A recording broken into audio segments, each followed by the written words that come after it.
জীবনে অনেক বড় স্বপ্ন ছিল, সে হজ করতে যাবে, সে কাবাগর তাওয়াফ করবে, সেটা তার স্বপ্ন ছিল। এবং গত পরশুদিনই তার হজের ফ্লাইট ছিল। সে যখন এয়ারপোর্টে আসলো, পাসপোর্টে নিরাপত্তা জনিত কিছু সমস্যার কারণে তাকে একটু দাঁড় করিয়ে রাখা হলো। সমস্যার সমাধান যখন হলো, তাকে যখন ছেড়ে দেওয়া হলো, তখন আসলে অনেক দেরি হয়ে গেছে। কারণ আমেরের সাথে অন্যান্য যে হজ যাত্রী তারা এতক্ষণে বিমানে উঠে গেছে এবং বিমানের দরজা ভিতর থেকে বন্ধ করে দেওয়া হয়েছে। তখন সেই এয়ারপোর্টের অফিসাররা সেই পাইলটের সাথে কথা বললো, পাইলটের সাথে যোগাযোগ করলো, পাইলটকে বললো যে দেখেন, একজন হজ যাত্রী নিরাপত্তা জনিত কিছু সমস্যার কারণে বিমানে উঠতে একটু দেরি হয়ে গেছে, তাকে একটু বিমানে উঠিয়ে নেন, সে বিমানে উঠতে পারে না। তখন পাইলট স্পষ্ট বলেছে, যেই বিমানের দরজা একবার বন্ধ হয়ে গেছে, সেই বিমানের দরজা দ্বিতীয়বার কারোর জন্য আর খোলা হবে না। এই কথা বলে পাইলট বিমানটা আকাশে ফ্লাই করলো। সেই অফিসাররা তখন আমেরকে বুঝাইতেছে, দেখো বিমান তো চলে গেছে, তুমি আর যেতে পারবে না, তুমি বাড়িতে চলে যাও, নেক্সট টাইমে তুমি হজে যাওয়ার জন্য ট্রাই করো। তখন সে আমাদের মুসলিম ভাই, সে হজ যাত্রী, সে কি বলেছে জানেন? সে বলেছে, আমি আমার রবের উপর পরিপূর্ণ তাকওয়া রাখলাম, আমি আমার রবের উপর পরিপূর্ণ আস্থা রাখলাম, আমি হজ করেই বাড়িতে ফিরবো, হজ না করে আমি বাড়িতে ফিরবো না।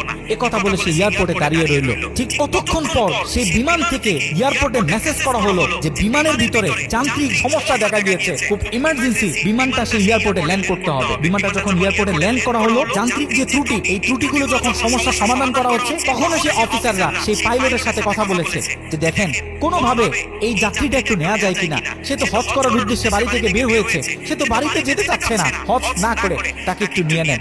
তখন সে পাইলট বলেছে যে না, এই বিমান একবার দরজা বন্ধ হয়েছে, সৌদিতে যাওয়ার আগে এই বিমানের দরজা দ্বিতীয়বার কারোর জন্য আর খোলা হবে না। একথা বলে সে পাইলট আবারও বিমানটা আকাশে ফ্লাই করালো। তখন সে অফিসাররা আমেরকে গিয়ে বোঝাচ্ছে, দেখেন মনে কষ্ট পাইয়েন না, এরকম মাঝে মাঝে হয়, আপনি বাড়িতে চলে যান, যেহেতু হজের নিয়ত করেছেন, আপনার এই তিনটে যেহেতু সলিড, আপনি যেহেতু একেবারে সহি নিয়ত করেছেন, অবশ্যই আল্লাহ পাক আপনাকে হজ করতে দিবে। আমের তখনও বলতেছে, আমার রবের উপর আমার পূর্ণ আস্থা আছে, আমি তো আমার রবকে চিনি, সে আমাকে হতাশ করবে না, সে আমার মনের আশা রাখবে, আমি হজ করেই বাড়িতে ফিরবো।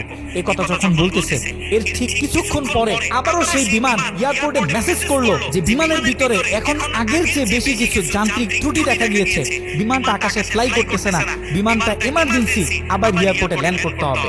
বিমানটা যখন এয়ারপোর্টে ল্যান্ড করলো, তখন সে পাইলট নিজে বিমান থেকে নেমে সে অফিসারদেরকে বলতেছে, সে হজ যাত্রী কই, যাকে ছাড়া আমরা মক্কার উদ্দেশ্যে রওনা দিলাম, তাকে আমার হাতে তুলে দেন। আমি যতটুকু বুঝতেছি, তাকে ছাড়া এই বিমান যতবারই আমরা আকাশে ফ্লাই করব, মক্কার উদ্দেশ্যে রওনা হব, আমার মনে হয় না যে এই বিমান স্বাভাবিকভাবে মক্কাতে গিয়ে পৌঁছাবে। তখন সে পাইলট সে আমেরের হাত ধরে নিজে নিয়ে সে বিমানের ভিতরে বসিয়ে দিল। দেখেন আল্লাহ পাক স্পষ্ট বলতেছে, ওয়ামান ইয়াতাওয়াক্কাল আলাল্লাহি ফাহুয়া হাসবুহ, যে আমি আল্লাহর উপর তাওয়াক্কুল করবে, তার জন্য আমি যথেষ্ট, পৃথিবীর কাউকে তার দরকার হবে না। আল্লাহ পাক আপনাকে বলতেছে, আল্লাহ পাক আপনাকেই বলতেছে, যখন আপনি বিপদে পড়বেন, যখন কোনো বালা মুসিবতে পড়বেন, আল্লাহর উপর তাওয়াক্কুল করেন। আল্লাহ পাক বলে, whatever you have spent for Allah, Allah is yours increase well। যখন আপনি আল্লাহর উপর সম্পূর্ণ তাকওয়া করবেন, যা কিছু হয়ে যাক, যত বড় বিপদ হোক, যখন আপনি আল্লাহর উপর তাওয়াক্কুল করবেন, তখন আল্লাহ পাকের পক্ষ থেকে আপনার উপর যে বারাকা, যে ব্লেসিং গুলো আছে, এগুলো তখন আল্লাহ পাক বাড়িয়ে দিবে। আল্লাহ পাক পবিত্র কোরআনুল কারীমে অন্য আরেকটা আয়াতে বলে, বান্দা জীবনে অনেক গুনাহ করছো, জীবনে অনেক বিপদ আসবে, অনেক বালা মুসিবত আসবে, খবরদার বিপদের শেষ প্রান্তে গিয়েও যখন দাঁড়াবে, লা তাকনাতু মির রাহমাতিল্লাহ, খবরদার কখনো তুমি আমার রহমত থেকে নৈরাশ হবে না। এ কারণে আমাদের জীবনে অনেক বালা মুসিবত আসবে, আপস এন্ড ডাউন জীবনে থাকবে, সব সময় যেন আমরা আল্লাহর উপর তাওয়াক্কুল করি।